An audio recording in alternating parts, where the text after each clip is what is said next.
শোনাতে পারে। ও রাব্বি আল্লাহ, আমি অন্যায় বিরুদ্ধে বললে অন্যায়কারীরা পুলিশ নিয়ে এসে আমার নামে কেস দেবে। আমি অন্যায় বিরুদ্ধে বললে অন্যায়কারীরা আমার দোকান ভেঙে দেবে। ও রাব্বি আল্লাহ, আমি অন্যায়কারীদের বিরুদ্ধে বললে অন্যায়কারীরা আমার টোটো চালানো বন্ধ করে দেবে। অন্যায়কারীরা আমার ঠ্যাং ভেঙে দেবে। অন্যায়কারীরা আমাকে মারবে। এ যুবকেরা, তরুণেরা, এটাই তো আল্লাহ পরীক্ষা তোমাকে নিচ্ছে। তুমি আমি যে বলি আল্লাহ তোমাকে ভালোবাসি, তুমি আমি যে বলি আল্লাহ তোমার জন্য জীবন দিতে পারবো, তুমি আমি যে বলি সব কিছুর আগে আল্লাহ ও রাসূল, এই তোমাকে আমাকে আল্লাহ পরীক্ষা নেবে। পরীক্ষা যদি না বেলাল হুজুরকে নিত, তাহলে আমরা বোঝাতাম কেমন করে আল্লাহ পাকের প্রেমিক যারা হয় তারা কেমন হয়, এই কথা আমরা বুঝাতাম কি করে। নামাজ তো হাজারো লোক পড়ে, রোজা তো হাজারো লোক রাখে, মসজিদ তো দিনকে দিন বেড়েছে, দাড়ি টুপি তো দিনকে দিন বেড়েছে, সবকিছু বাড়ার পরও তুমি আমি আজ লাঞ্ছিত অপমানিত কেন? একটাই কারণ, যেটা সহজ কাজ ওখানে আমাদেরকে পাওয়া যায়, কিন্তু জঙ্গলকে পরিষ্কার করার সময় তোমাকে আমাকে পাওয়া যায় না। এ যুবকেরা, তরুণেরা, আমার নবী পাকের ইতিহাস শোনো। আল্লাহ নবী, নবী দয়ার নবী 40 বছর বয়স যখন হলো, নবী আমার নামটা তিনি এলান করলেন, আনা মুহাম্মদ রাসূলুল্লাহ। দুনিয়া জালিমরা আমার নবী পাকের বিরুদ্ধে লেগে গেল। আমার নবী পাক কি করেছিল? তাদের বিরুদ্ধে সংগ্রাম করেছে, তাদের বিরুদ্ধে লড়াই করেছে। কেন লড়াই করেছে? আল্লাহ জমিনের উপরে অন্যায়কে বন্ধ করতে হবে, আল্লাহ জমিনের উপরে অত্যাচার বন্ধ করতে হবে, আল্লাহ সৃষ্টিকে বাঁচাতে হবে। এই লড়াই রাসূলুল্লাহ করতে লেগেছে। এই লড়াই রাসূলুল্লাহ কান্দা মুবারক শহীদ হয়েছে। এই লড়াই রাসূলুল্লাহ শরীরে খুন পর্যন্ত ঝরেছে। এই লড়াই রাসূলুল্লাহ তায়েফের জমিন অজ্ঞানে পড়েছিল। এ যুবকেরা, তরুণেরা, নামাজ পড়তে যাওয়ার জন্য নবী মার খাইরে, রোজা রাখতে যাওয়ার জন্য নবী মার খাইরে। নবী মার খেয়েছে অন্যায়কে বন্ধ করার জন্য। আর নামাজ নবী কবে এনেছে? নামাজ তো নবী এনেছে 610-এ। কবে জানেন? 570 খ্রিস্টাব্দে নবী দুনিয়ায় এসেছে। 40 বছর পর নবুয়তের ঘোষণা, তার মানে 610 থেকে 11 বছর নবী লড়াই করেছে।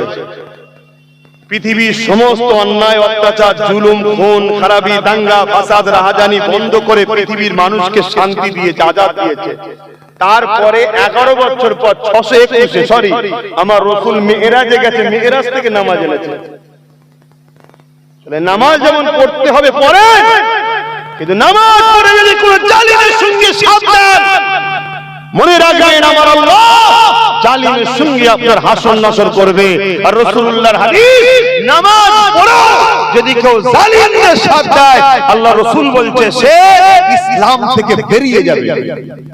কথা মাথায় ঢুকছে? আজকে এই জমিনের উপরে কোটি কোটি ইতিম কাঁদছে, এই জমিনের উপরে কোটি কোটি বিধবার ইজ্জত লুটা হচ্ছে, এই জমিনের উপরে কোটি কোটি নারী অবহেলিত হচ্ছে। বলুন, ওই ইতিমগুলো, ওই বিধবাগুলো, ওই নারীগুলো, সে হিন্দু হোক, আদিবাসী হোক, সাঁওতাল হোক, খ্রিস্টান হোক, আর যেই হোক, সে কি তোমার আমার আল্লাহর সৃষ্টি নয়?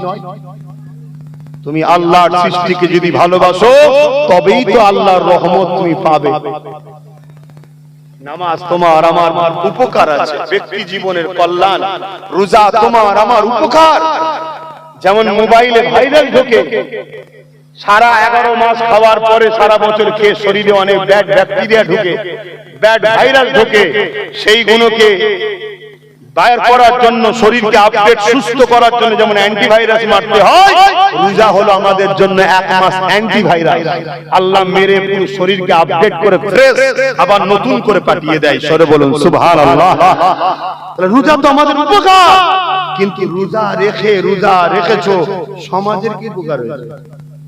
কথা বলছেন যে আমি রোজা রাখলে যদি কেউ না রাখে তার উপকার হবে, তার শরীরে চাঙ্গা হবে।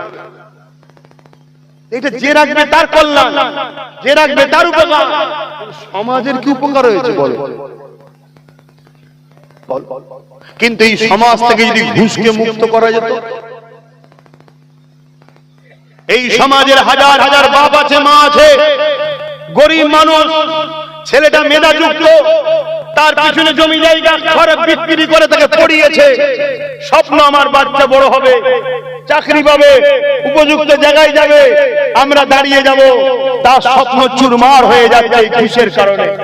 অনুপযুক্ত লোক চাকরি পাচ্ছে, অনুপযুক্ত লোক ডাক্তার হচ্ছে, অনুপযুক্ত লোক বিভিন্ন হসপিটালে সুযোগ পেয়ে যাচ্ছে, অনুপযুক্ত লোক সুযোগ পাওয়ার দরুন আপনি যখন চিকিৎসার জন্য যাচ্ছেন তখন আপনার অ্যাপেন্ডিসাইড অপারেশনের নামে কিডনিকে কেটে বিক্রি করা হচ্ছে।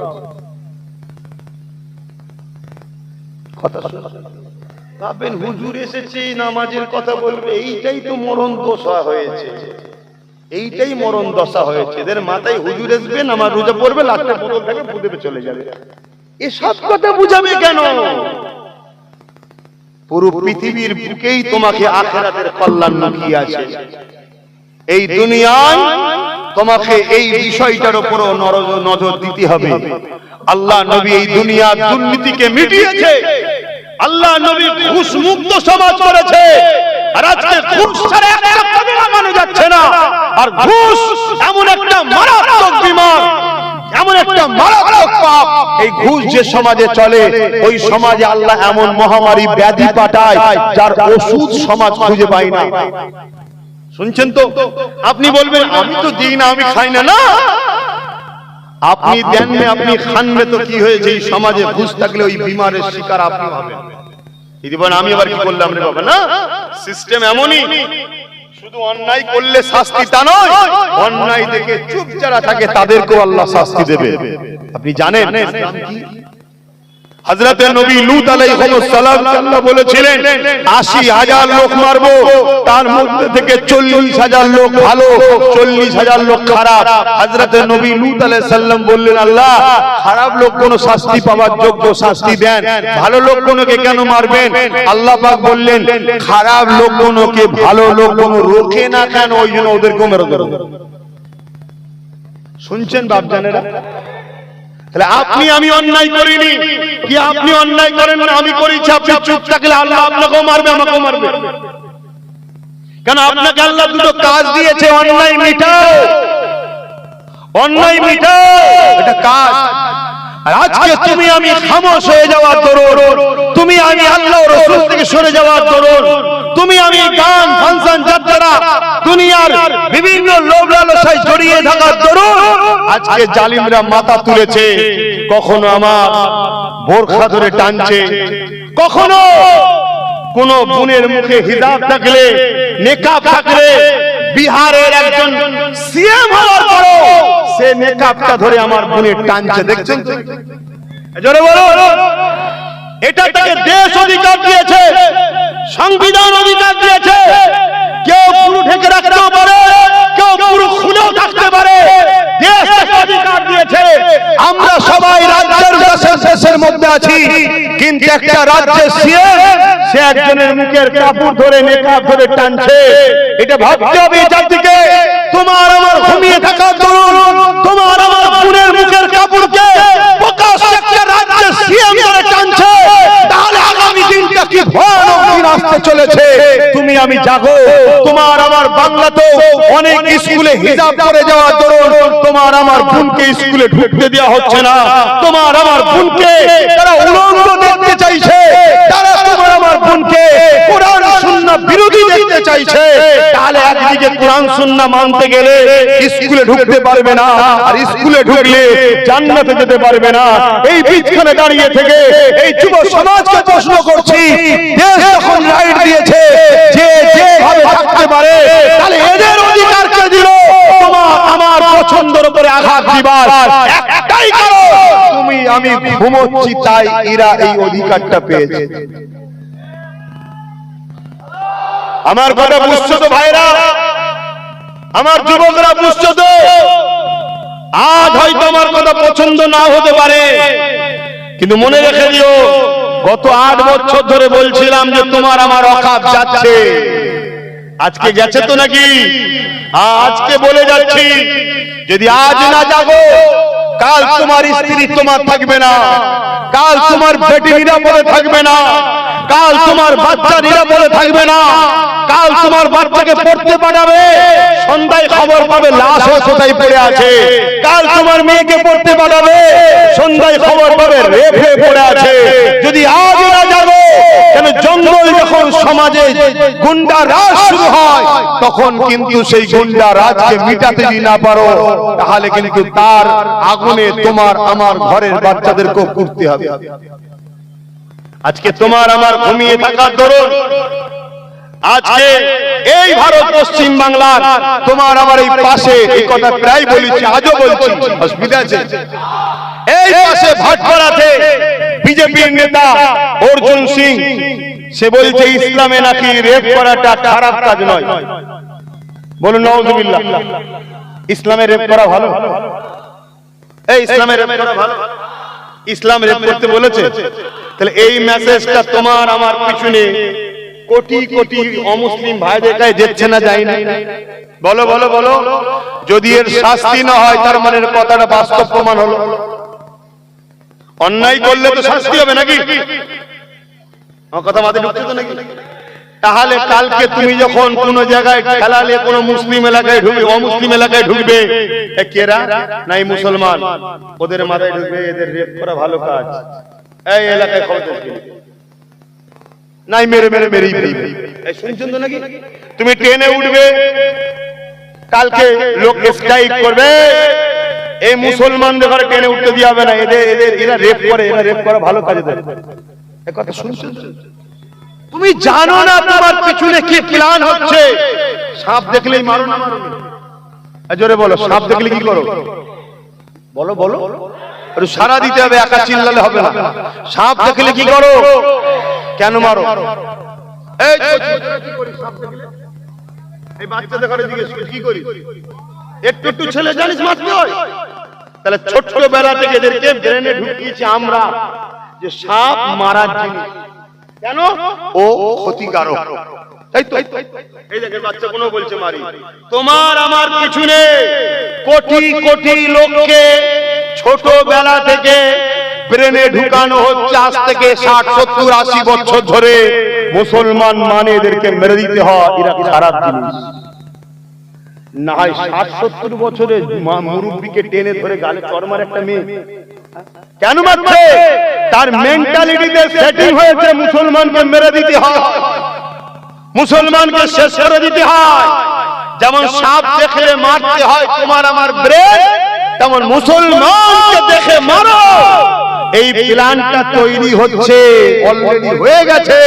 তাই বিভিন্ন জায়গায় গণভিড়ের মাধ্যমে মারতে মারতে মারতে মেরে ফেলছে না ফেলেন? জোরে বলো। আমার বাংলাতে ক্যানিংয়ে নিশ্চয়ই সোশ্যাল মিডিয়ায় দেখেছো, সিসি ক্যামেরায় ধরা পড়েছে, সে বেঁচে ছিল, তারপরও তার পায়ে দড়ি বেঁধে টানতে টানতে পাকা রাস্তার উপর দিয়ে লিয়ে গিয়ে তাকে মেরে ফেলা হলো। আমার বাংলাতে বাঁকুড়াতে গরু ব্যবসা করে মুরব্বি মানুষ, হাতে পায়ে দড়ি বেঁধে তাদেরকে কিভাবে পিটানো হলো। আমার বাংলাতে রিকশা চালক মুসলমান হওয়ার দরুন তাকে মারা হলো। আমার বাংলাতে থানার মধ্যে মুসলমান ছেলেদেরকে পিটিয়ে পিটিয়ে মেরে ফেলা হচ্ছে। কোথায় আছো তুমি?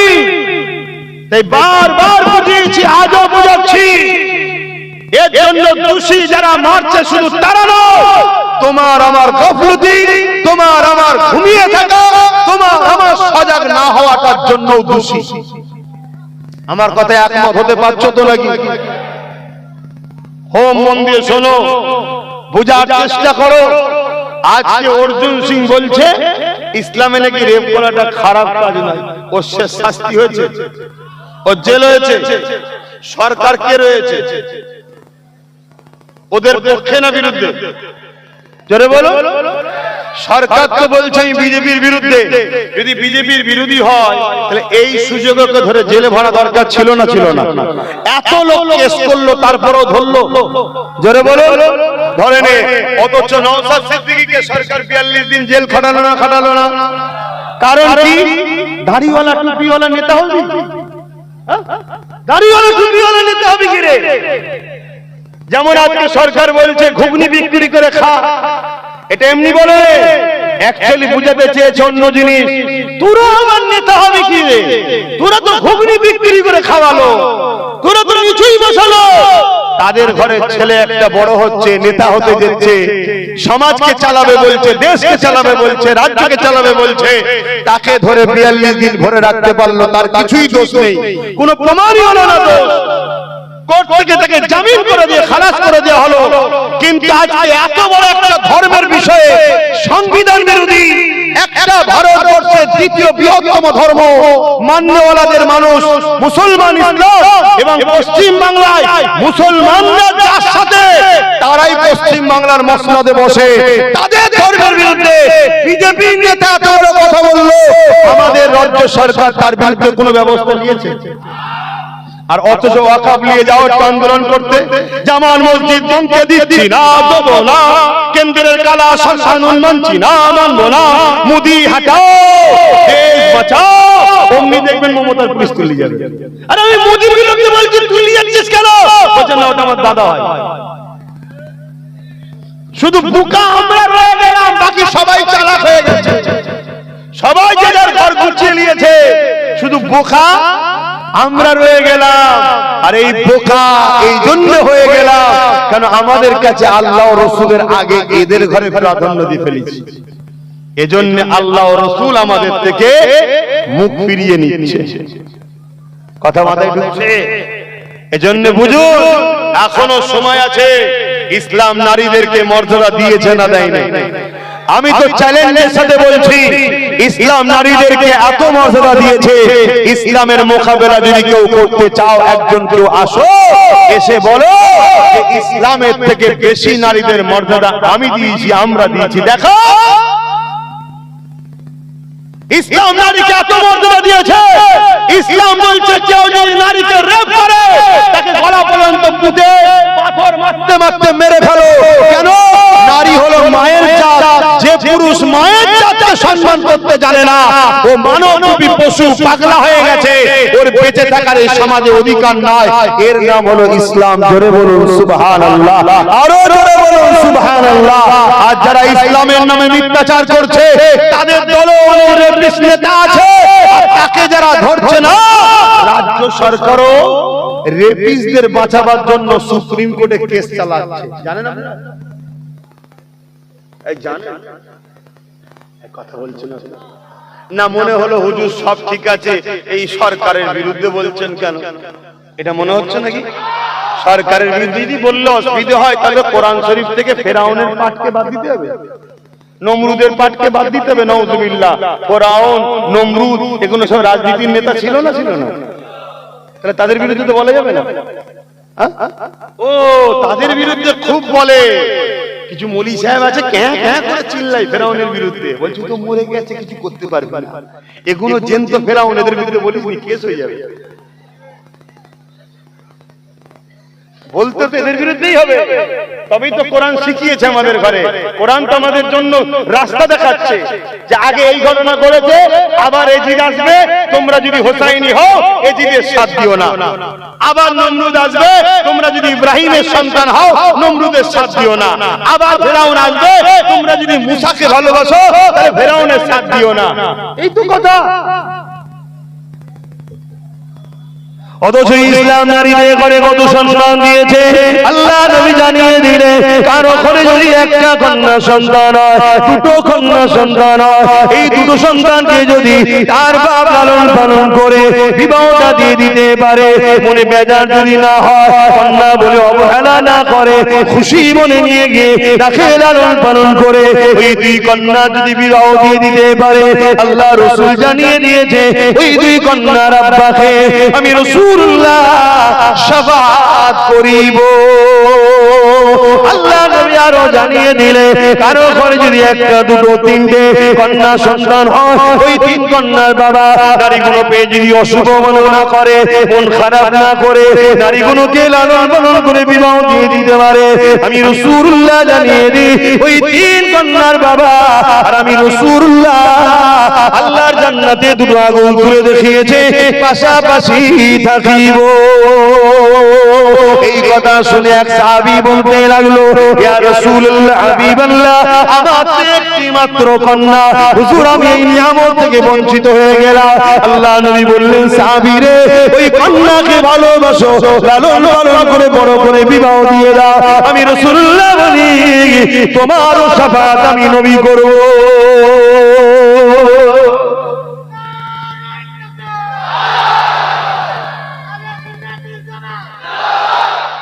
আজকে আমাদের ঘুমানোর জন্য, আমাদের ইসলাম থেকে দূরত্ব হওয়ার দরুন আজকে যে যা খুশি ইসলামের বিরুদ্ধে বলে নিচ্ছে। শুনছে, আজকে আবার কেন্দ্র সরকার একটা আইন তৈরি করেছে 2025-এ, ওয়াকফ কালা কানুন। শুনেছেন তো নাকি? আরে তুই সরকার দেশ চালা, তুই সরকার দেশের মধ্যে সন্ত্রাসী হামলা হচ্ছে, বর্ডারে কাশ্মীর হোক বিভিন্ন জায়গায় সন্ত্রাসরা হামলা করছে, তুই সেগুলোকে রুখবি, রুখতে তো পারছিস না, উপরন্তু দিল্লিতে এসে আবার সন্ত্রাস হামলা করে দিল। এইগুলো তো দেশের সরকারের কাজ চালানো, ঠিক না বেঠিক? মানুষ কি করে রুজি পাবে, চাকরি পাবে, দেশের বেকারত্ব কি করে দূর হবে, এটা তো দেখা দরকার। কেন্দ্র সরকার এইদিকে নাকাম, হেরে গেছে, পারছে না। দেশ দিনকে দিন গরিবের দিকে যাচ্ছে, জিডিপি ধ্বংস হয়ে যাচ্ছে, ডলারের নাম আকাশ ছোঁয়া, সেই জায়গা আমার দেশের টাকা পতন হচ্ছে। এই সবকে চাপা দেওয়ার জন্য কেন্দ্র সরকার আইন তৈরি করছে, মসজিদ মাদ্রাসা কবরস্থান ওয়াকফকে লুটবে। আইন করেছে না করেন? এজন্য বলে, আরে আমার মসজিদ আমি চালাবো, মন্দির হিন্দু চালাচ্ছে, গুরুদ্বারা শিখ পাঞ্জাবিরা চালাচ্ছে, খ্রিস্টানরা তাদের চাষ চালাচ্ছে, মসজিদের দায়িত্ব তো মুসলমানদের, মুসলমান চালাবে, মাদ্রাসা মুসলমান চালাবে, কবরস্থান মুসলমান দেখবে, খানকা মুসলমান দেখবে। কিন্তু না, আজ আমার এদের চামচাগিরি করে করে নিজের পায়ে না দাঁড়ানোর দরুন আজকে ওরা আইন তৈরি করছে কি 29 লক্ষ বিঘে জায়গা ভারতবর্ষে ওয়াকফের আছে, সেই জায়গাকে আজকে সরকার লুটতে যাচ্ছে। অনেক জায়গার কবরস্থানকে ভেঙে বোল্ডোজার দিয়ে সমান করে সেখানে বড় বড় কোম্পানির হাতে তুলে দিয়েছে। তারা সিনেমা হল করবে, কি ফাংশনের জায়গা করবে, কি মদের জায়গা করবে। আজকে বলো জাতি, তোমার দাদুর কবরের উপরে ডিজে বাজছে, এটা চাইছো? তোমার দাদুর কবরের উপরে পতিতালয় হোক, যেখানে মদের আলোর বলবে, নারীদের দেহ শোষণ করা হবে, এটা কি চাইছো? তুমি কি চাইছো তোমার মসজিদগুলোকে বুলডোজার দিয়ে ভেঙে দেওয়া হবে, ওই মসজিদকে সিনেমা হল তৈরি করা হবে, মধ্যম রাজ্য তৈরি করা হবে? এটা কি উম্মত তুমি চাইছো? কিন্তু রুখবে কি করে? কি করে রুখবে? তাদের হাতে ক্ষমতা আছে, তারা আইন তৈরি করে দিয়েছে, দিয়ে আজকে দখল করছে। রাজ্য সরকার বলেছিল কোনো চিন্তা নেই, আমার থাকতে ওয়াকফ হতে দেব না। সেই রাজ্য সরকারও আমাদের সঙ্গে বিশ্বাসঘাতক করেছে না করেন? এটা আবার যেমন করেছে না করেন? তাহলে কেন্দ্র সরকার যেমন আমার দিনের দুশমন, মসজিদ মাদ্রাসা কবরস্থানের দুশমন, রাজ্য সরকারও আমার দিন মসজিদ মাদ্রাসা কবরস্থানের দুশমন না দুশমন? এবারে বলুন, লড়বে কি করে? এদের হাতে আইন আছে, এদের হাতে প্রশাসন আছে, এদের হাতে পাওয়ার আছে, কি করবে এবারে? তুমি যদি বলো আমি কি আর করব, তাহলে জাহান্নামে যাওয়ার জন্য তৈরি হও, জাহান্নামে যাওয়ার জন্য তৈরি হও। তোমার হাতে আল্লাহ পাওয়ার দিয়েছিল, সেই পাওয়ারকে তুমি তাদের পিছনে খরচ করলে, যাদেরকে তোমার পাওয়ারে যারা ক্ষমতায় এসেছে তারাই তো তোমার দিনের দুশমন। আল্লাহকে জবাব দিতে হবে না? আমার কথায় কষ্ট পেয়েছেন আপনারা? বেজার হচ্ছেন আপনারা? আমি 2008 আজ থেকে 8 বছর আগে থেকে বলছি যে মসজিদ যাচ্ছে, মাদ্রাসা যাচ্ছে, কবরস্থান যাচ্ছে, ঈদগাহ যাচ্ছে। একদল আলেম উলামা আমাকে কত ছোট বড় কথা বলেছে। অনেকে আমাকে নানা রকম কথা বলেছে, বিভাজন করছে, হ্যান করছে, ত্যান করছে, কত কি বলেছে। তারপর হঠাৎ করে অনেকে অকাবলে হুড়োহুড়ি করলো, করার পর এখন সব ঠান্ডা কেন? ঠান্ডা কেন? মনে রেখে দেন, আল্লাহ ছাড় দিয়েছে, ছেড়ে দেয়নি। বাবরি মসজিদ আমাদের থেকে নিতে পারতো না যদি আমার জাতের মধ্যে গাদ্দাররা বিক্রি না করতো মসজিদকে। ওয়াকফ এদের ক্ষমতা নেই আমাদের থেকে ছিনিয়ে নিতে পারে। এই আইনটা তৈরি হওয়ার পেছনেও আমাদের মধ্যে গাদ্দাররা লুকিয়ে আছে এদের সাথে। আগামী দিন আল্লাহর ঘর মসজিদ মাদ্রাসাকে বাঁচাবার জন্য আমাদের ঘরে লড়াইয়ের দরকার আছে না? না। কারা জান মাল দিয়ে লড়াই করতে রাজি আছেন? হাত তুলে সাক্ষী দেন। হাত লম্বা করে তোলে, লম্বা করে হাত তুলে রাখে। এবারে একটু ডায়ে বায়ে দেখেন কেউ হাত তুলতে বাকি আছে কি, একটু দেখে নেন, দেখে নেন। কেন মুনাফিক চিনতে হবে, গাদ্দার চিনা দরকার। যে ওয়াকফের পক্ষে নয়, মসজিদ মাদ্রাসার পক্ষে নয়, তারা কি আমাদের হতে পারে? জোরে বলুন হতে পারে?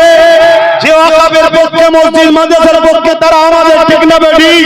এই আওয়াজে বলুন নারে তাকবীর, নারে দিবে দ্বীন ইসলাম, দ্বীন ইসলাম, কোরআন ও সুন্নাহ, কোরআন ও সুন্নাহ। ওয়াকফের দুশমনেরা, ওয়াকফের দুশমনেরা, ওয়াকফের দুশমনেরা, কেন্দ্রের জালিম সরকার মুর্দাবাদ, নারে তাকবীর। তাহলে বলুন এই লড়াই হবে না? হবে না। কিন্তু এই লড়াইয়ে হাতে লাঠি দরকার আছে না? না। লাঠি হিসাবে কাকে নেবে? একটু মন দিয়ে শোনো, বলবো, অসুবিধা হচ্ছে না তো? আমি আব্বাস সিদ্দিকী ধর্ম প্রচার করি, ধর্মগুরু, দিনের প্রচার করি। আমি আব্বাস সিদ্দিকী নলেজ টিভি চালাই, মাদ্রাসা চালাই। আপনি কি করেন? ইমামতি করে, ইমামতি করে, আপনি ইমামতি করে।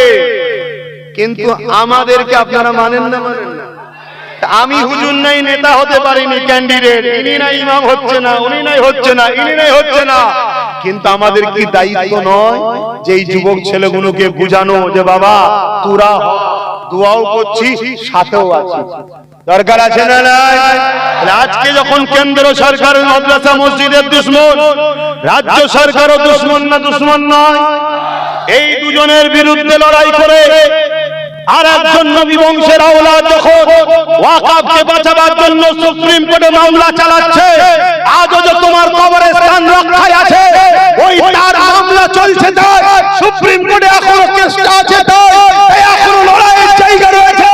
এই জায়গায় দাঁড়িয়ে থেকে যে মসজিদ মাদ্রাসা ওয়াকফের জন্য লড়ছে, একজন ধর্মগুরু হিসাবে, ধর্ম প্রচারক হিসাবে কওমের মানুষকে বলা দরকার, তার সাথ দেওয়া দরকার আছে না? না। তার নাম হলো নওশাদ সিদ্দিকী। আজকে সে লড়ছে ওয়াকফের জন্য, আন্দোলন করতে গিয়ে তার ভালোবাসার মানুষগুলো জেলে গেছে, সে নিজেও জেলে গেছে, তাকে এই মমতা সরকার জেলে দিয়েছে। আজকে কেন্দ্র ও রাজ্য সরকার যখন মসজিদ মাদ্রাসার বিরুদ্ধে, সেই জায়গায় যখন নওশাদ লড়ছে ওয়াকফের হয়ে, তার সাথ করা দিতে রাজি আছেন? হাত তুলে দেখান, হাত লম্বা করে তোলে। এই আল্লাহকে সাক্ষী রেখে বলছে 5,000-এর বিক্রি হবেন না তো? 10,000-এর বিক্রি হবেন না তো? যদি হন কি খোদার গজবটা হবে সেটাও শুনে রাখেন। আল্লাহ তোমারে পড়বে, আর একটা গজব হবে। কি গজব শুনবেন না? এই যে বিহারে ভোট হয়ে গেল না, বিহারে এনারা হুজুর মানুষ, আমরা হুজুর মানুষ নাই, রাজনীতি জানি না, বুঝি না, ছেড়ে দাও। কিন্তু এইটুকু তো বুঝি যে আমার মসজিদের দুশমন তার সাথে নয়, যে পক্ষে তার সাথে, এই তো নাকি? এইটুকু তো বুঝি। আর এখানে আর একটা কথা বলে যায়, ভাই যার হুজুর তার কাছে, যার আমির তার কাছে, যার শায়েখ তার কাছে, যার হযরত তার কাছে, মসজিদ কিন্তু আমাদের সবার। এখন যদি জুজিয়াত মাসলালে তুমি আমি ঝগড়া করি, মনে রেখে দিও মসজিদ থাকবে না, কোথায় হাত বাঁধবে না, পরে ঝগড়া হবে। টুপিটা কি পড়বে ওটা পরের কথা, কল্লা থাকলে তবে তো টুপি লাগাবে, কল্লাই রাখবে না বলছে, টুপি লাগাবি কোথা? শুনছেন তো নাকি? অতএব যার হুজুর তার, যেমন আমরা দাদা হুজুরকে মানি, আমি বলবো না তোরা দাদা হুজুরে চলাই, আর তোমরাও বলবে না আমাদের ঘরে দামাত দলে আয়। এখানে লড়াই একটাই, মসজিদটা ফুরফুরাওয়ালাদের, মসজিদ তবলিগ দেওবন্দি বেরেলি সবার মসজিদ, ঠিক না বেটি? অতএব মসজিদ সবার, কবরস্থানে ফুরফুরাওয়ালারও লাশ আছে, আর সবার লাশ আছে, বাঁচাতে এখন সবাইকে। তারপরে যে যা দল করছো করকে যাও, যে জানলে থাকবে যাও। আমাদের মধ্যে জুজিয়াত মাসলার লড়াই ছিল, আছে, কিতাবই থাকবে। এটা একটা ইসলামের খুবসুরত। এই লড়াই আছে বলেই তো আমরা কিতাব মুতালা করি, এই লড়াই আছে বলে তো কিতাব পড়ি আমরা, না কিতাব পড়তাম না।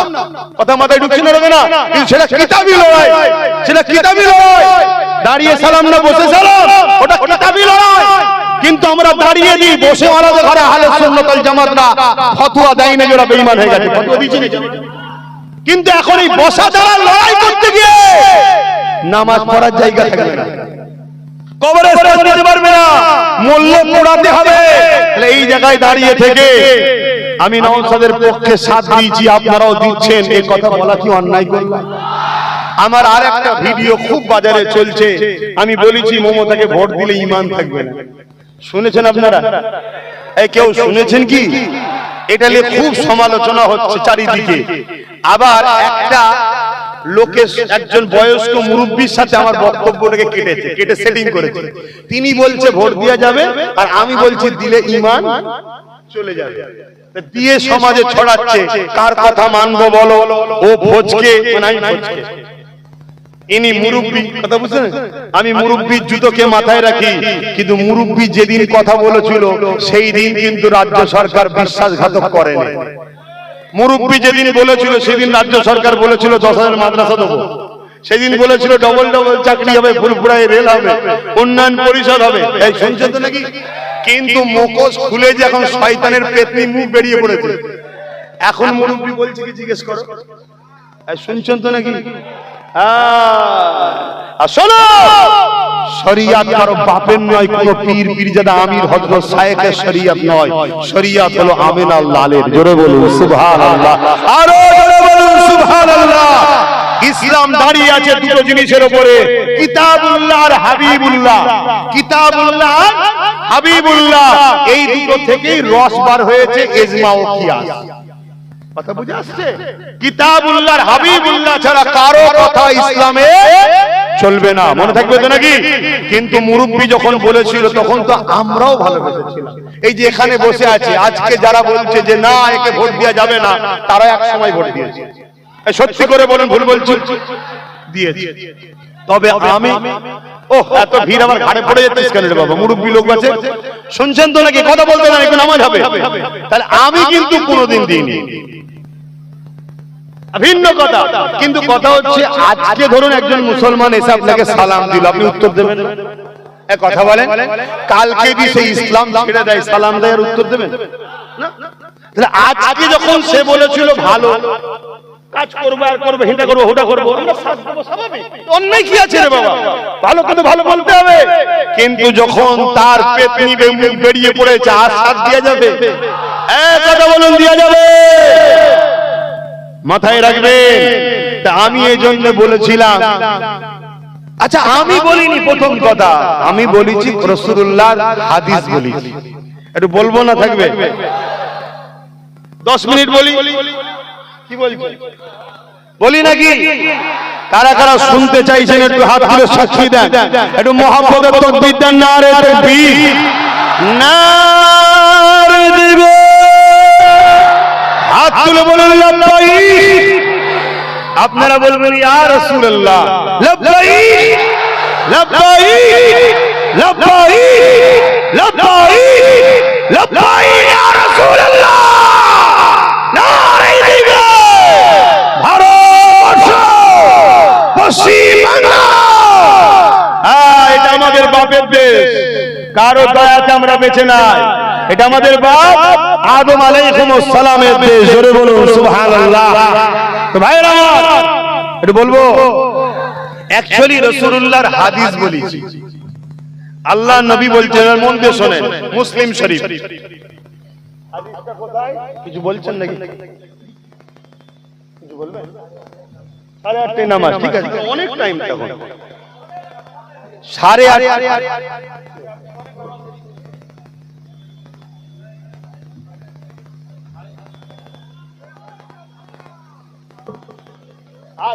এ কেউ তাবারুক খেতে আসেন রে বাবা, কে কে তাবারুক খেতে এসেছেন? কে কে তাবারুক খেতে এসেছেন? যারা তাবারুক খেতে এসেছেন হাত তোলেন, তাদের কি তাবারুক দেওয়া হবে? আর যারা হাত তুলবেন না দেওয়া হবে না? তাবারুক খাবেন? এই তাবারুক খাবেন, কোন মন খাবার কি? এই সেদিন বোম্বাই গত পরশুদিন ছিলাম, গতকাল কি দিলাম, ও বেচারিরাও আইডিয়ার ফেল হয়ে গেছে। কথা বুঝে আসছে? মন খারাপ তো কেউ করে না, মন খারাপের ব্যাপার নেই।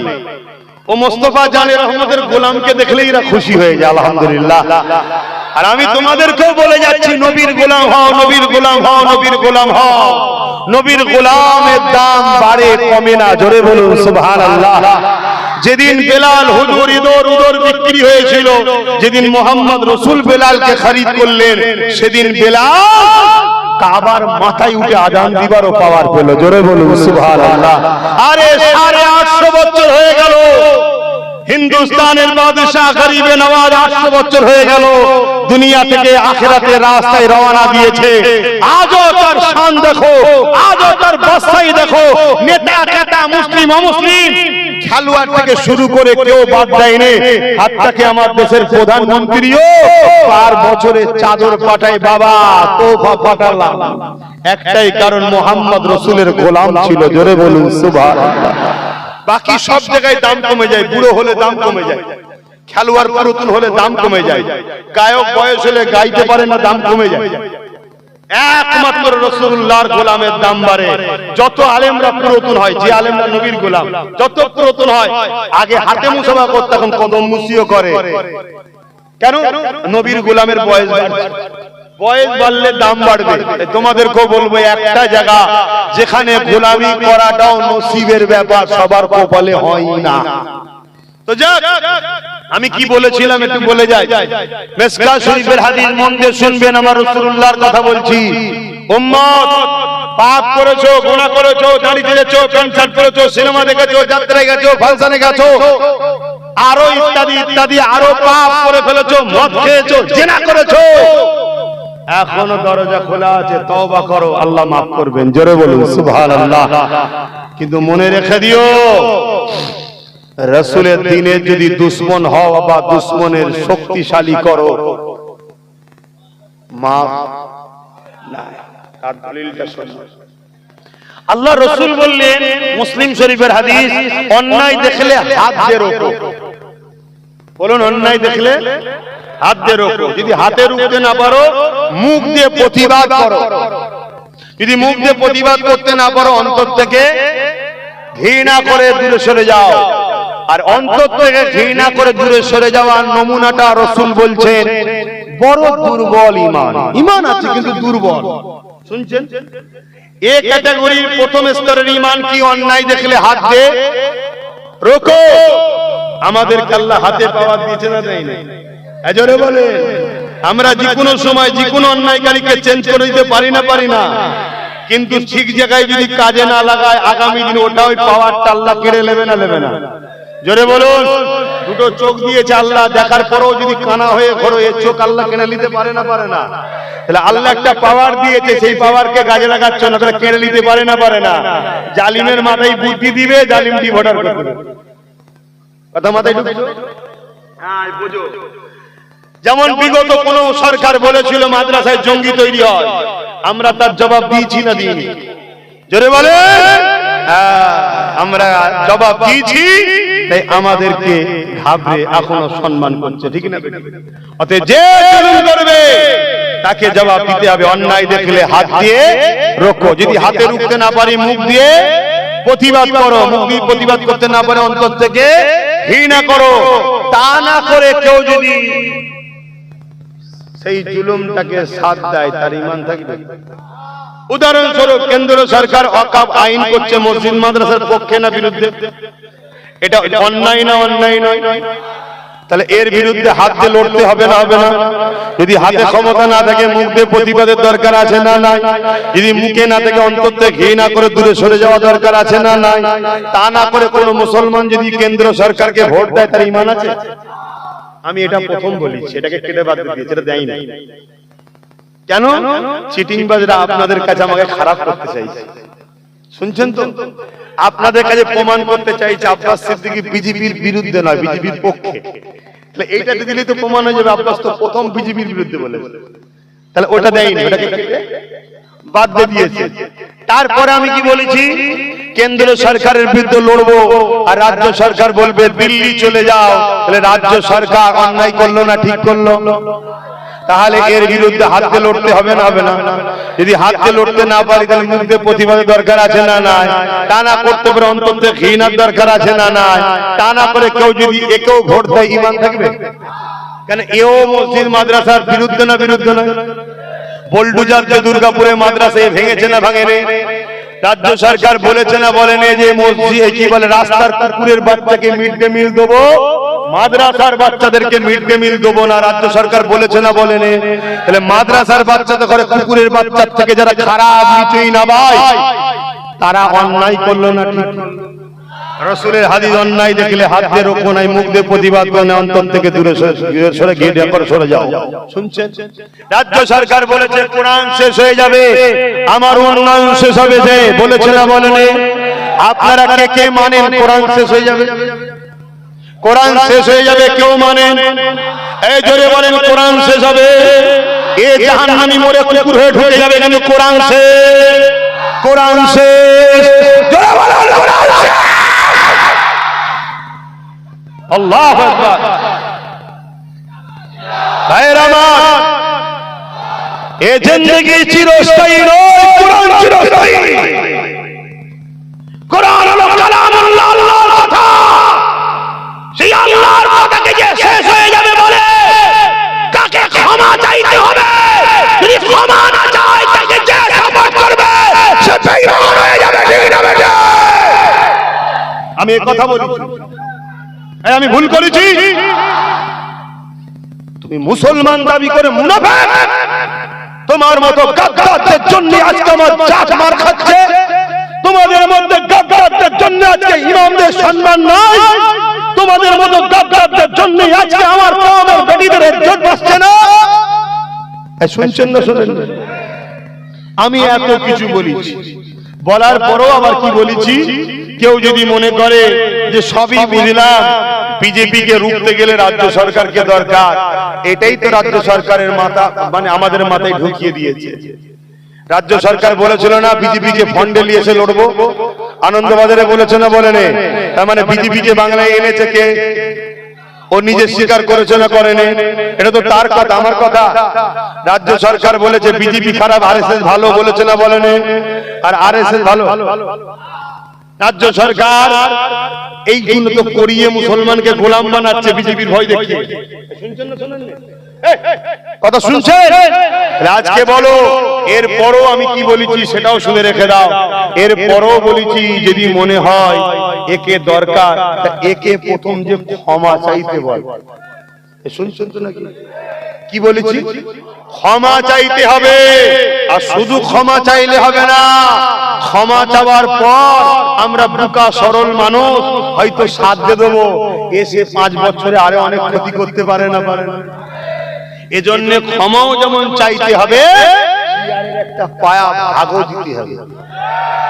শুনছেন তো নাকি? মানে সরকারে তুই বস, কিন্তু আমার উপর নির্ভর করে বস। 3টে পায়া তোর, একটা পায়া ইমাম সাহেব কি ধরুন বসিয়েছি আমরা রাজ্যে মাথায়, এই অসুবিধা আছে? আমাদের তো ধারণা ইমাম মানে নামাজ পড়াবে আর মুরগি জবাই করবে। আরে ইমাম তো ছিল আমার আমিরুল মুমিনিন খলিফাতুল মুসলিমিন ওমর ফারুক, ইমামতিও করেছে, অর্ধেক পৃথিবীকেও চালিয়েছে। জোরে বলুন সুবহানাল্লাহ। তাহলে আমার ইমামগুলো কেন গ্রামের মেম্বার বা পঞ্চায়েতের প্রধান হতে পারবে? এক কথা বলে, এ কি নাগরিক নয়? এর ভোট নাই? ওদিকে এক বাবা এদিকে আরেক বাবা সব বড় বড় পদে চলে যাচ্ছে, আর আমাদের মাথায় খোদার গজব ঢুকেছে, হুজুরের ছেলে কেন বলবে? একটু মাথায় ঢুকাও। এমন এক বাবা, যে বাবা বলেছিল মুসলমানের মেয়ে মারা গেলে কবর থেকে তুলে রেপ করবো, সে আজকে দেশের সিএম, রাজ্যের সিএম। লজ্জা নয় রাজ দেশের জন্য? এই কথা শুনছেন না শোনেন না? জাগো, আজ তো কেউ তোমার হয়ে রাত্রিরে দিনে ছুটছে বোঝাচ্ছে, তুমি যদি আজ না জাগো কালকে কেউ তোমায় জাগাতে আসবে না। যে জাতিকে জেগিয়ে লাভ নেই, শেষ হয়ে গেছে, শেষ হয়ে যাবে। শুনছেন তো নাকি? আসবে, ওই রকম আসবে। হঠাৎ করে দেখবেন মুসলিম দরদি হয়ে গেছে, হঠাৎ করে। তার মানে কি, জাল থেকে বেরিয়ে যখন গেছে, কমসে কম পুকুর থেকে বেরিয়ে না যায়, আমার লোককেই পাঠিয়ে দেবো, বলবো তুই ধরে নে, তুই ধরে নে, তুই ধরে নে। শুনছেন তো নাকি? কেন তারও ব্যাক সাইড তো জানি রে বাবা। আল্লাহ নবী বললেন পাহাড় সরে গেছে বিশ্বাস করো, মানুষ পরিবর্তন হয়েছে বিশ্বাস সহজে করো না, একটু দেখতে হয়, দেখতে হয়। আসো, আমি তোমাদের ভালোবেসে বাঁচাবার চেষ্টায় বুঝাচ্ছি। কারো হাতে AK-47 আছে, তুমি তার মোকাবেলায় আমাকে খালি হাতে নেমে দিলে হয়? আমাকে তো একটা ঢাল দাও নাকি? আজকে একটা লাঠি দিয়েছে ভাঙরের মানুষ, একটা, ওই একটাতে বাকি সবার ঘুম হারাম হয়ে গেছে। নয় জোরে বলো। তাহলে আজকে ওর সাথে আরো গোটা 30 থাকে, লড়াইটা বাড়বে না কমবে? এইটুকু তো মাথায় ঢুকাও। একদিনে সব কিছু হয় না আমি জানি, কিন্তু কথা হচ্ছে এটাও জানি, যদি উপযুক্ত হয় ও 1000 যদি থাকে তো কি হয়েছে, তার মোকাবেলায় 2-10 যদি উপযুক্ত থাকে তাকে সাইজ করে দেওয়া যাবে। তো উদাহরণ হিসাবে বলছি, শেষ কথা আপনাদেরকে জাগাবার জন্য বলছি, খারাপ নেবেন না। একটা বাঘ বাচ্চা জন্ম দিয়েছে, দিবার পরে বেচারি বাঘটা মারা গেছে। বাঘের বাচ্চাটা কোথায় যাবে, ইদিক করতে করতে জঙ্গল থেকে বেরিয়ে পড়েছে, আর জঙ্গলের পাশে একটা ছাগল তার বাচ্চাকে লালন পালন করছিল। ওই বাঘটা এখন ওই ছাগলের পালে ঢুকে গেছে, সাথে সাথে ঘরে চলে গেছে। ছাগল বাচ্চাগুলো তার মায়ের বাটে দুধ খায়, বাঘ বাচ্চাটাও খায়। এইভাবে বড় হচ্ছে, বড় হচ্ছে, বড় হচ্ছে, বড় হচ্ছে। আর ছাগল বাচ্চাদের বড় হলে কি হয়, শিং দিয়ে গুঁতোই। কথা বুঝে আসছে? এটা উদাহরণ দিয়ে বুঝাচ্ছে। এই শিং দিয়ে শুধু বাঘ বাচ্চাটাকে গুঁতোই, আর বাঘ বাচ্চা শুধু বলে আমার দ্বারা গজা করে তোকে সাইজ করবো। এই বাঘের কোনদিন শিং হবে? শিংয়ের অপেক্ষায় আছে। খুব কথাটাকে মিলাবে আপনাদের সাথে। তো সেই জায়গাতে একদিন এখন ওই ছাগল, ধাড়ি ছাগল তার বাচ্চাগুলোকে লালন পালন করে ঘুরছে, ঘাস খাওয়াচ্ছে, আর বাঘ বাচ্চাটাও ঘাস খেচ্ছে আর ঘুরছে। দূর থেকে একটা বাঘ দেখেছে, জঙ্গলের হিংস্র বড় বাঘ দেখি, বলছি কি দেখছি আমি, এতগুলো ছাগলের সাথে একটা বাঘ আবার ঘাস খেচ্ছে না ছাগলকে, একই ব্যাপার। বাঘ একটা হুঙ্কার মেরেছে, হুঙ্কার মারলে ছাগলের বাচ্চাগুলো কি করবে ভাই? ছুটছে। আর এই বাঘ বাচ্চারা কি করছে? ইও ছুটছে। তখন বাঘটা ছুটে এসে থামিয়েছে। যখন থামিয়েছে, এ ভয় কাঁপছে বাঘ বাচ্চাটা, তখন ইও জন হয়ে গেছে। এ এত জন যে থামিয়ে যোগ্য ফেলে ফেলবে, কারণ জন বয়স তারও শক্তিশালী, বুড়ো হতে যাচ্ছে। দাঁড় করিয়েছে। এই তুই ছুটছিস কেন, কাঁদছিস কেন? বলছে না, আমায় ছেড়ে দেন, আমায় ছেড়ে দেন। তখন এই জঙ্গলের বাঘ বুঝতে পেরেছে এর হাকিকাতটা জানে না কে। দেখে নিয়ে গিয়ে বলছে চ নদীতে পানি খাবি, চ। সারা জীবন বাটিতে পানি খেয়েছে, ও কেন বলছে নদীতে যা, ছাগল কোথায় পানি খায়? তো কিছুতেই যাবে না। আর জঙ্গলের বাঘ হুঙ্কার দিচ্ছে, মেরে ফেলবো, চ। যেই জঙ্গলে নদীতে গিয়ে মুখটা দিয়েছে, আর পানিতে কি দেখছে ভাই বলুন? নিজের চেহারাটাকে দেখছে, আর দেখছে আর ভাবছে যে আমায় তারা মারছে, আমি তো হুবহু তার মতো দেখতে, এবং তার থেকেও আমার শক্তি বেশি। ও আমায় হুঙ্কার দিচ্ছে, আর ওর হুঙ্কারে সব ছাগলগুলো পালালো। এতদিন আমি গুঁতো খেচ্ছিলাম, ব্যাপারটা কি? এর ঘরটা কেটে গেছে, এর পানি খাইনি, উঠেই একটা আকাশ মুখে একটা মেরেছে গর্জন। মারতেই ওই বাঘ বুঝতে পেরে গেছে, যাক আমি সাকসেসফুল। শুনছেন? তখন ও বলছে শোন, ঘাস খাওয়া তোর কাজ নয়, আর গুতনো তোর কাজ নয়, থাবা মারা তোর কাজ। মাফ করবেন, আমি কাউকে কিছু ছোট করছি না, বড় করছি না, শুধু আপনাদেরকে বুঝাবার জন্য উদাহরণ দিচ্ছি। আপনারাও কারো কারো পাল্লাই পড়ে ছাগল বাচ্চাদের সঙ্গে থেকে এই ছাগল বাচ্চা টাইপের হয়ে গেছে। কথা বুঝে আসছে? এজন্য আমি আপনাদেরকে জাগাতে এসেছি। আপনারা হলেন সালাউদ্দিন আইবির উত্তরসূরি, আপনারা হলেন খালিদ বিন ওলীদের উত্তরসূরি, আপনারা হলেন মুহাম্মদ বিন কাসেমের উত্তরসূরি, আপনারা আশফাকুল্লাহ খানের উত্তরসূরি, হাফেজ তিতুমীরের উত্তরসূরি। আমরা ব্রিটিশদের ঘরে ভয় পাইনি, আর ব্রিটিশদের চামচাদের ঘরে কেন ভয় খাচ্ছে? ওঠাও, জাগাও, একবার গর্জন মারো। আচ্ছা আচ্ছা ছাগলের বাচ্চা সব গায়েব হয়ে যাবে, ঠিক না বেঠি? জোরে বলো, ঠিক না বেঠি?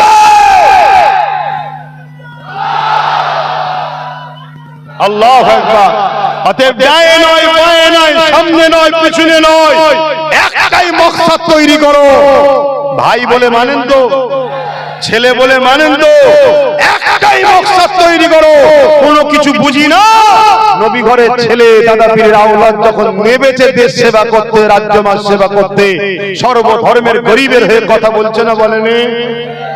ও কি মসজিদ মাদ্রাসা দেখিয়ে রাজনীতি করছে? ও ধর্মলে রাজনীতি করছে? রাজনীতি ধর্মলে মোদি করে আর মমতা করে। ও মন্দির বানাচ্ছে, ও বানাচ্ছে। উপরন্ত ও থেকে ভয়ানক কাজ এ করেছে কি? প্রসাদ খেয়েছে রেশনের দ্বারা। এই প্রসাদ খেলে ঈমান থাকবে?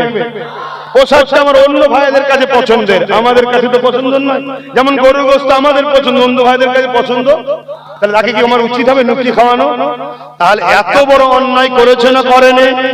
তাহলে বলুন, এরা আমাদেরকে মুশরিক বানাতে চায় না, চায় না? তাহলে ভাবতে হবে এরা কারা। এই জায়গায় দাঁড়িয়ে থেকে একটা কথা আমাকে সাক্ষী দিও। আমার অন্যান্য সিলসিলা, অন্যান্য জামাত টামাত অনেক ভাই আছে, আমি আবার বলছি, তোমার সঙ্গে আমার যদি কিছু মতনৈক্য থাকে, কাউসার তো কোনোদিন মাইক ধরে কারো বিরুদ্ধে বলেনি। কি ভুল বলছি? আজ অমুসলিম বিপদে পড়লে তার পাশেও যাচ্ছে, সবার পাশে যাচ্ছে।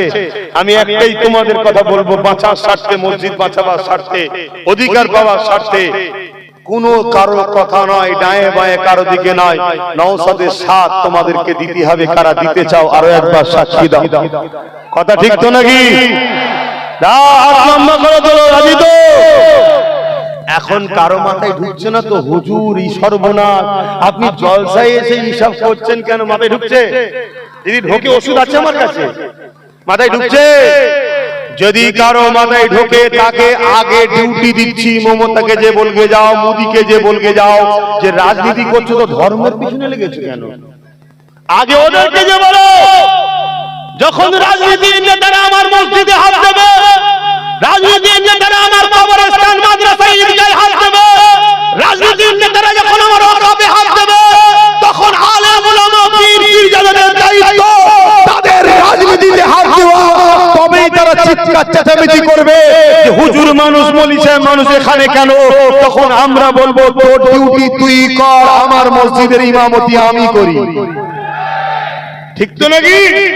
অতএব তুমি তোমার জায়গা অতিক্রম করে, রেড জোন ওভারটেক করে, তোমার সীমানা ওভারটেক করে আমার ধর্মে যখন হস্তক্ষেপ করেছো, আমার মতো পীর পীরজাদা, মুফতি, মাওলানা, আমির, হযরত সাহেব সবার উচিত জাতিকে জাগানো দরকার আছে না? লক্ষ লক্ষ লোক নিয়ে, হাজার হাজার লোক নিয়ে, কোটি কোটি লোক নিয়ে বড় বড় জনসভা করে কোন মুসলমান যদি, কোন পীর যদি, কোন আমির যদি, কোন শায়েখ যদি আজকে ওয়াকফের বিরুদ্ধে না কথা ওয়াকফের পক্ষে দাঁড়িয়ে জালিমদের বিরুদ্ধে যদি জাতিকে না সজাগ করে, তাহলে জানতে বাধ্য হবো এরা ধর্মের নামে ইসলামের কলঙ্ক ছাড়া অন্য কিছু নয়। ঠিক না বেঠিক? কেন মসজিদ তো সবার, মাদ্রাসা তো সবার। কমসে কম মসজিদ মাদ্রাসা দুশ্মনদের বিরুদ্ধে তো বলো। আমি শেষ করছি তার আগে একটা ছোট্ট কথা। তোমাদের 10 জন এক জায়গায় হয়েছে, ধরো এই 10 জন এক জায়গায় থাকার শক্তি বেশি না কম? এই শক্তিটাকে টুকরো করার জন্য নতুন নতুন আরো দল খুলে দেওয়া হবে, যে মুসলমান না এক হয়ে যায়। কেন? আজ নওশাদের পিছনে শুধু মুসলমান নয়, আদিবাসীরা আছে, দলিতরা আছে, পতুয়ারা আছে, তারা সবাই নওশাদ খান ভালোবাসছে না বাসে? তাহলে অনেকে তো ভাবছে নওশাদ যে জায়গায় যাচ্ছে যদি এরা সম্পূর্ণ সাথ দিয়ে দেয় তো আগামী দিন তো একদিন বাংলার ক্ষমতায়। এই কথা বুঝছেন না বুঝেন না? এই জন্য চাইবে টুকরো করে দাও, টুকরো করে দাও। আর টুকরো যদি হয় নওশাদের কিছু ক্ষতি নয়, ক্ষতি কাদের? ভাবতে হবে, ভাবো ভাবো। এবং প্রত্যেকটা দলের যারা নেতৃত্ব দিচ্ছেন, ধর্মীয় ইমাম, আলেম, আমির, শায়েখ, হযরত, আপনারা আমার সঙ্গে যদি কথা নাও বলতে চান, নওশাদের সঙ্গে কথা বলুন। ডেট দরকার হয় আমি করিয়ে দেবো, কথা বলুন। আপনারা ডাইরেক্ট কথা বলুন, আপনাদের কি প্রয়োজন আছে, কি লাগবে, কি আছে, কি চাইছেন, কথা বলুন। কথা বুঝে আসছে না? না কেন? আমরা যদি এক না হয় আগামী দিন আমাদের মসজিদের চিহ্ন মিটিয়ে দেবে, মাদ্রাসা মিটিয়ে দেবে, এদের টার্গেট ইসলামকে মুছে দেবো।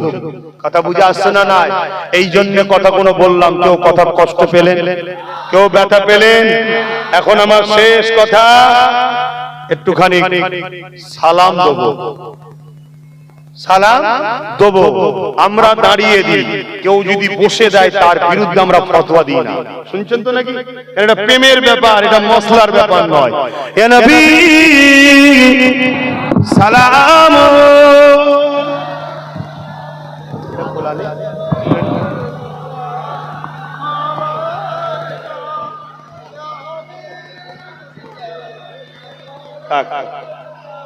ওখানে দেখতে পাচ্ছি কি হলো?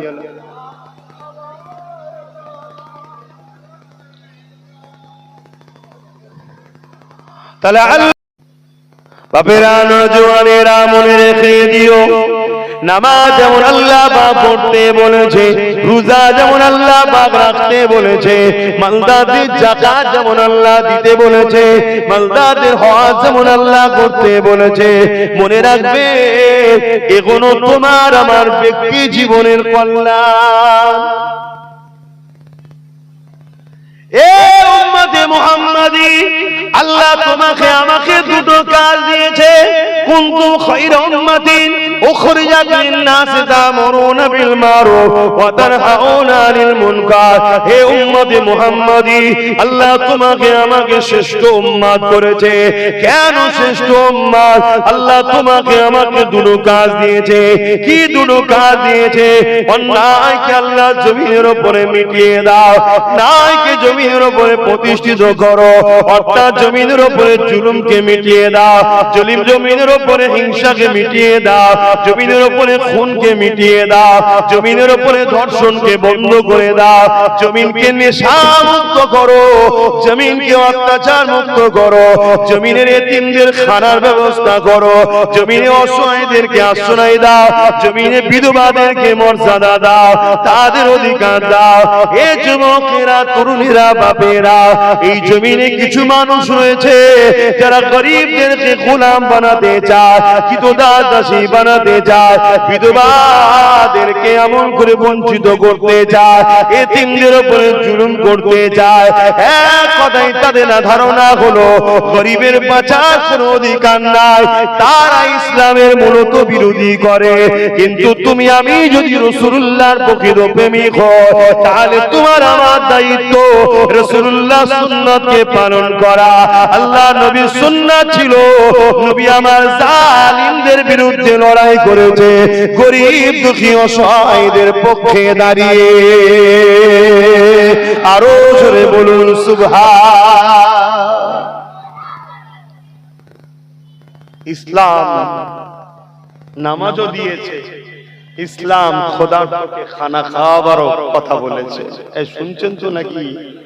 চারিদিকে এখনো আওয়াজ বন্ধ হয়নি?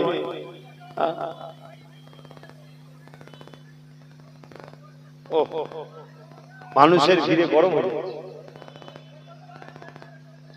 শুনছেন তো? ওই মুসলমানটা ততদিন পর্যন্ত ইমানদার হতে পারবে না যতদিন পর্যন্ত সে সবকিছু থেকে রসুলকে বেশি না। জোরে বলো। মুসলমান আলাদা জিনিস আর ইমানদার মুসলমান আলাদা জিনিস। আমার কথাগুলো মন দিয়ে একটু শুনবেন। এসেছেন যখন কষ্ট করে, আর 1.5 ঘন্টা আমাকে সময় দেন, তাও অতক্ষণ মনে হবে না। শুনছে? তাহলে মুসলমান সবাই যখনই কোনো বাচ্চা জন্মগ্রহণ করে ফিতরাতের দিক দিয়ে মুসলমান হয়েই আসে।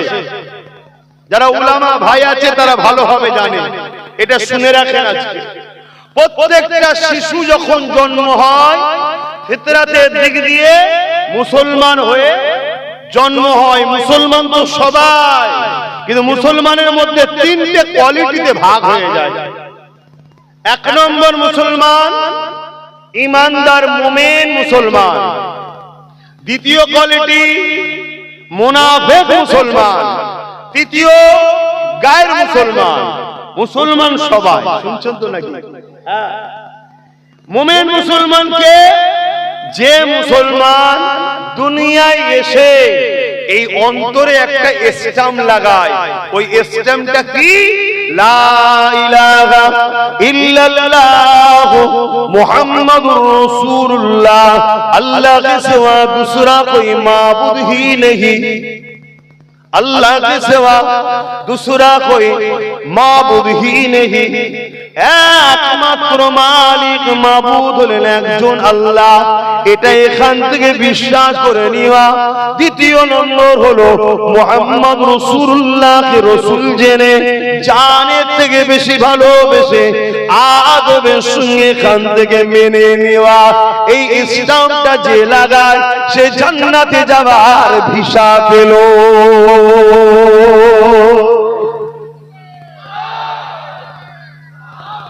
এবারে আপনি জান্নাতে গিয়ে 5 স্টার 7 স্টার না লোকালে থাকবেন সেটা আপনার ব্যাপার।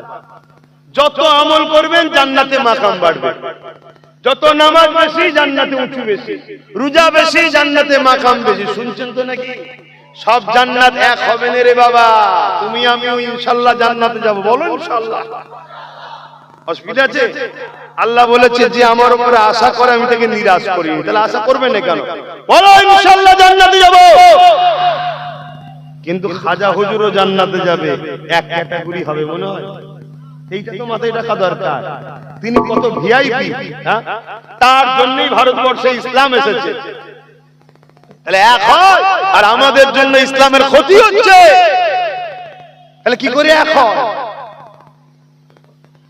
কিন্তু জান্নাত যেতে গেলে দুনিয়ার এক দেশ থেকে আরেক দেশে যেতে গেলে ভিসা লাগে না লাগে না?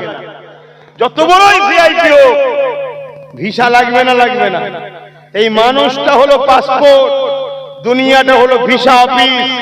এই ভিসা অফিসের পেজ অন্তরে কলেমার স্ট্যাম্প লাগাতে হবে, এটা হলো ভিসা অফিস দুনিয়ায়। তাহলে তুমি এবার এন্ট্রি হলে, এবার তোমাকে ইহরাম নিয়ে যেতে হবে, জামা কাপড় নিয়ে যেতে হবে, তবে তো আরবে যাবে, উমরা করবে, আর করবে, সব কাজ আছে। কি যত তুমি সেজে গুজে যাবে, যত ব্যাগ ভর্তি করে নিয়ে যাবে, যত তোমার নিরাপদ ওখানে হবে, আরো ভালো ভালো পজিশন তুমি পাবে।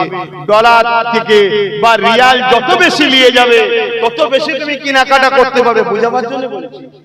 দুনিয়ায় ঈমান আনার পরে যত ভালো কাজ করবে, নামাজ রোজা দাড়ি টুপি হজ যাকাত দান খায়রাত, যত ভালো কাজ করবে তত তোমার জান্নাতে মাকাম বাড়বে। কিন্তু জান্নাত যেতে গেলে প্রথম কি লাগবে?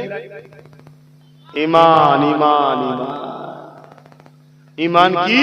নবীর প্রেম ও আদব। কথা বুঝে আসছে? এবারে আমরা নবীকে ভালোবাসি কি ভালোবাসি না, এর প্রমাণটা কি করে বোঝা যাবে? এর প্রমাণটা বুঝতে গেলে আমার রাসূলুল্লাহর হাদিস শুনতে হবে। আল্লাহ নবী জানিয়ে দিল আমাকে কারা ভালোবাসে। নবী জানিয়ে দিলেন মান আহাব্বা সুন্নতি, যারা আমার সুন্নাতকে ভালোবাসে, ফাকাদ আহাব্বানি, তারা আমি রাসূলুল্লাহ আমাকে ভালোবাসলো। আর আমাকে যারা ভালোবাসে আমি রাসূলুল্লাহ আমার সঙ্গে জান্নাতে যাবে। যুবকেরা তরুণেরা, রাসূলুল্লাহ সুন্নাত কোনটা? নবী যেটা করেছে ওটাই হলো নবীর সুন্নাত। নামাজ ফরজ আল্লাহ পাক করেছে, কিন্তু নবী পাক নামাজ আদায় করেছে, এটাও রাসূলুল্লাহ সুন্নাত। আমাকে আপনাকে নামাজ পড়তে হবে, কিন্তু মনে রাখবে নামাজ হলো ব্যক্তি জীবনের আমল। আমি আপনি নামাজ পড়েছি, এটা আমার কল্যাণ আপনার কল্যাণ। যে নামাজ পড়েনি তার কোনো উপকার হবে? জোরে বলুন। যে নামাজ পড়েনি আমি পড়েছি, ও না পড়ার জন্য আমার কোনো ক্ষতি? হবে না, এটা ব্যক্তিগত আমল। শুনছেন তো নাকি? আজ বুঝবেন না আবার সমালোচনা হবে। কিন্তু যদি আমরা এই সমাজ থেকে নেশাকে বন্ধ করে দিই, কেন রাসূলুল্লাহ নেশার বিরুদ্ধে লড়াই করেছে, রাসূলুল্লাহ নেশাকে বন্ধ করে দিয়েছে। আমার রাসূলুল্লাহ এলান করে দিল, এ মানুষেরা শুনে রেখে দাও, মদ হারাম হয়ে গেছে, শরাব হারাম হয়ে গেছে। সাহাবা হুজুররা বলতে লেগেছে, ওই দিন দেখা যায় মক্কা মদিনার ট্রেনগুলো দিয়ে পানির মতো করে মদের স্রোত যেতে লেগেছে। তার মানে তারা সেদিন থেকে ছেড়ে দিতে লাগলো। এই যুবকেরা তরুণেরা, আজ উম্মতে মুহাম্মাদি দাবি করি, আমার রাসূলুল্লাহর মিশন ছিল এই সমাজকে মদ মুক্ত করতে হবে। আজ কোটি কোটি টাকার মদ ব্যাপারী যারা রয়েছে, যারা ইসলামের বিরোধী করতে লেগেছে, কেননা ইসলাম যদি প্রতিষ্ঠিত হয়, ইসলাম যদি আরো বাড়ে, ইসলামের যদি প্রচার থাকে, ইসলাম মদের বিরুদ্ধে, ইসলাম নেশার বিরুদ্ধে, এই জন্য তারা ইসলামের বিরোধী করতে লেগেছে। কিন্তু ইসলাম মদের বিরোধী কেন করেছে? মদ যদি আপনি খান, শরাব যদি আপনি খান, আপনার কিডনি নষ্ট হবে, আপনার লিভার নষ্ট হবে। এই মদের কারণে দেখা যাচ্ছে সমাজের ক্রাইম বেশি হচ্ছে। 100টা যদি ক্রাইম হয়, 80 থেকে 85টা হলো মদের কারণে। 100টা যদি অ্যাক্সিডেন্ট হয়, 80 থেকে 85টা মদের কারণে। 100টা নারীর সংসার যদি তালাক দিবস পড়ে যায়, সংসারে যদি অশান্তি হয়, এর জন্য 80-85টা মদের কারণ। এই যুবকেরা এই মদের কারণে সমাজ আজকে ধ্বংস হয়ে যাচ্ছে। উম্মতে মুহাম্মাদি, তোমার আমার দায়িত্ব হলো এই সমাজকে মদ মুক্ত করতে হবে। এই মদের কারণেতে আজ আমাদের কলকাতা তিলোত্তমা বোনটা আজ রেপ শুধু হয়েছে তা নয়, তাকে কি মর্মান্তিকভাবে হত্যা করা হয়েছে, আজ তার বিচার হলো না। এই যুবকেরা তরুণেরা বাবেরা, এই মদকে বন্ধ করা উম্মতে মুহাম্মাদি তোমার আমার দায়িত্ব। দাঁড়িয়ে রাখা যেমন রাসূলুল্লাহ সুন্নাত রাখো, কিন্তু মনে রাখবে দাঁড়িয়ে রাখার থেকে অনেক বড় সুন্নাত হলো মদ মুক্ত করার জন্য লড়াই করা।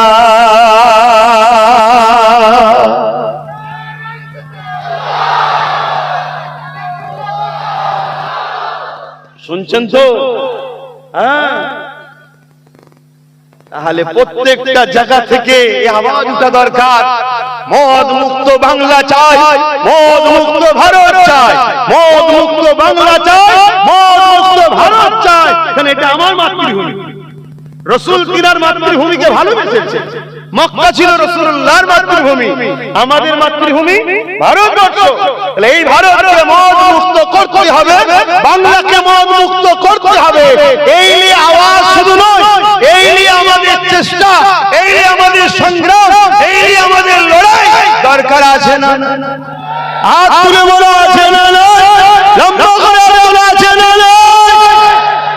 কিন্তু তুমি যখন এই কথা শিখাবে, তোমার আমার রাজ্যেরই সরকার, এ তো মদ ব্যাপারী, এ তো রেগে যাবে। আমাদের সরকার মদ ব্যাপারী না? মদ ব্যাপারী না? মদ বিক্রি করে না? করে না? গর্ব করে করে বলে যে আমি মদে ফার্স্ট। তাহলে মাতাল সরকার, তাহলে তো আমাদের উপরে খেপে যাবে। কিন্তু বলো, তুমি আমি উম্মতে মুহাম্মাদি দাবি করে মদের বিরুদ্ধে কথা না বলে মাতাল সরকারকে ভোট দিচ্ছি, কিয়ামত দিন নবীর শাফাত পাওয়া যাবে মনে হয়? এবার আপনার আমার মাথায় কেউ ঢুকাতে পারে এটা তো গণতান্ত্রিক দেশ, এখানে কি করা যাবে?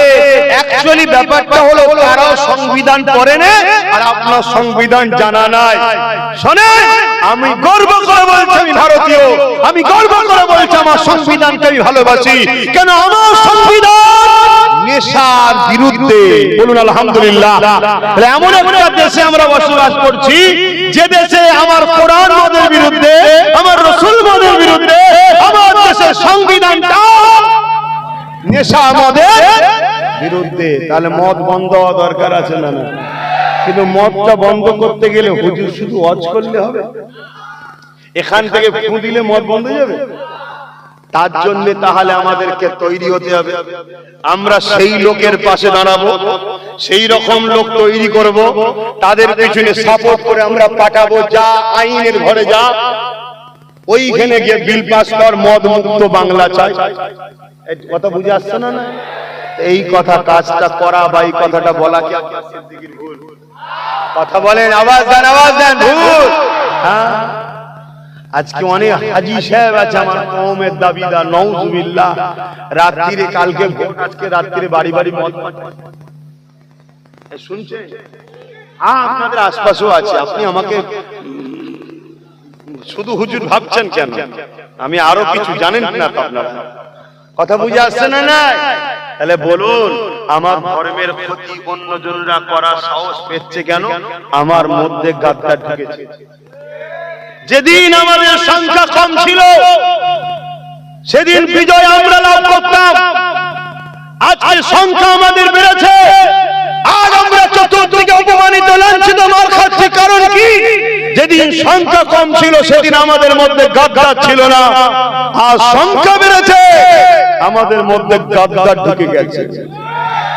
যে গাদ্দার গুলো দুনিয়ায় সামান্য পদের জন্য, সামান্য একটু গাড়ি বাড়ির জন্য, সামান্য একটু নিজের নাম হবে এর জন্য ইসলাম বিদ্বেষীদের চামচাগিরি দালালি করে আমাদেরকে পিছন থেকে টেনে রাখে।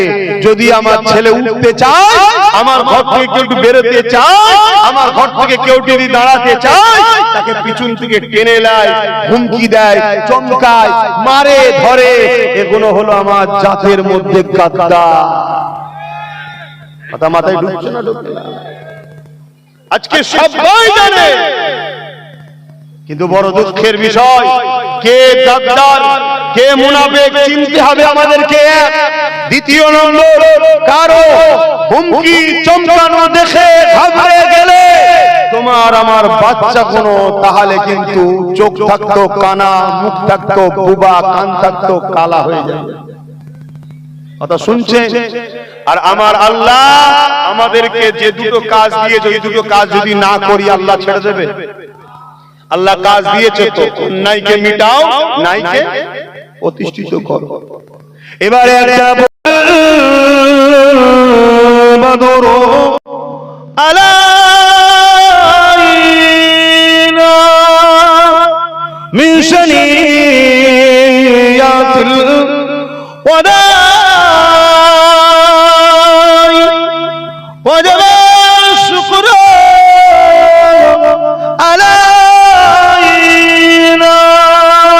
مدى لله هداي يا نبي سلام يا رسول سلام يا حبيب।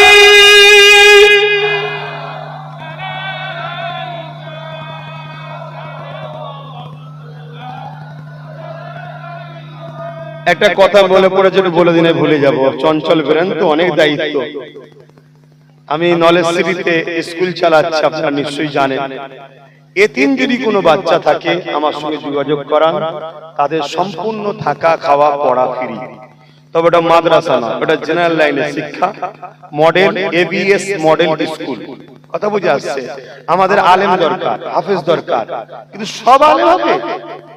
কিছু আইএস, কিছু আইপিএস, কিছু পুলিশ, কিছু ডিএম, কিছু বিডিও, কিছু জজ, কিছু উকিল দরকার আছে না? না, এগুলো হওয়া কি হারাম? আবার এই আইএস, আইপিএস, জজ, ডিএম, বিডিও গুলো আলেমদের কাছে বসে বসে, যেসব বাচ্চারা আলেম হয় বসে বসে দিন শিখে নেবে, কিন্তু আমাদের দরকার আছে না? না, এজন্য আমি 50টা মাদ্রাসা চালাই। আপনাদের এই পাশেও অনেক জায়গায় মাদ্রাসা চালায়। এই একটা মাদ্রাসার বাৎসরিক জলসার কাগজ দিল। কোথায়? মুজাদ্দিদিয়া পীর আবু বকর, মুজাদ্দিদিয়া পীর আবু জাফরিয়া সিদ্দিকিয়া মাদ্রাসা। এই মাদ্রাসাটা আমি চালাই। এটা হচ্ছে কোথায়? গোবর্ধনপুর, কলিযুগ গোবর্ধনপুর, চেনেন? ওখানে জলসা আছে, ছেলেরা দাওয়াত দিচ্ছে 22শে পৌষ, আপনাদের সবাইকে দাওয়াত দিচ্ছে। কখন? আমার টাইম যাক, ছেলেরা দাওয়াত দিচ্ছে। তো এরকম মাদ্রাসাও চালায়। কিন্তু এই মডেল স্কুলটা করেছি 2027-এ ইংলিশ মিডিয়াম স্কুল করব, তারপরে ল কলেজ করব, ইঞ্জিনিয়ারিং কলেজ করব। এটা টার্গেট। আপনারা দোয়া করছেন তো? আল্লাহ কবুল করুন, আল্লাহুম্মা আমিন। 3 দিন ইসলামে যখন যাবেন তখন গিয়ে দেখবেন। তো সেই জায়গায় আমি যে মেসেজটা দিচ্ছি যাদের পড়াশোনা করার আগ্রহ আছে, ছেলে পুলে অনেক ভর্তি হচ্ছে, কিন্তু বিশেষ করে এতিম বাচ্চা যারা, তাদের কেউ নেই, সেই ছেলেগুলোকে যদি পড়িয়ে উচ্চ শিক্ষায় শিক্ষিত করতে পারি, তাদের লাইফ তৈরি হয়ে যাবে। তাই আপনাদের জানাশোনা থাকে, একটু আমার সঙ্গে যোগাযোগটা করাবেন। এটা একটা মহান নেকির কাজ। তার থাকা, তার খাওয়া, তার পড়াশোনা, তার জামা কাপড় সবকিছু তার চাচা দেবে, আপনার স্ত্রী দেবে, আমি খরচ করে পড়াবো। কথা বুঝে আসছে? তুমি যদি আমার ভাই হও, তার আব্বা যদি আমার সমবয়স্ক হয়, সে আমার ভাই হয়। আজকে তার বাপ চলে গেছে তো কি হয়েছে, তার ভাই তো আছে, যোগাযোগ করিয়ে। এটা একটা মহান কাজ। কিন্তু আসেন সালাম আরো একবার পড়িয়া নবী সালাম ইয়া রাসূল সালাম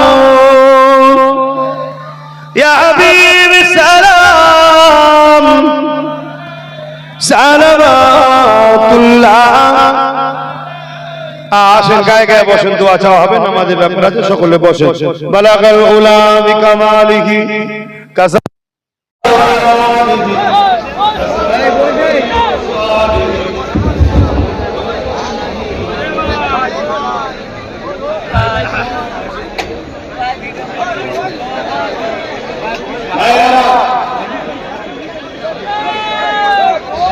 আহলে সুন্নাত ওয়াল জামাত কমিটির পক্ষ থেকে মাহফিল করেছে,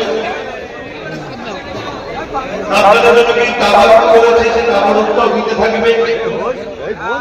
আর এই মাহফিলটা হোক, আপনারা চান নাকি? বেঁচে থাকলে আপনারাও আসবেন ইনশাআল্লাহ। আপনি যদি আসলে অসুবিধা আছে? আরে আমি তো হুজুরি থাকবো, চিন্তা করছেন না। কিন্তু আমার ভাইটাকে দিয়েছি, তুই এদিকে থাক। কথা বুঝে আসছে?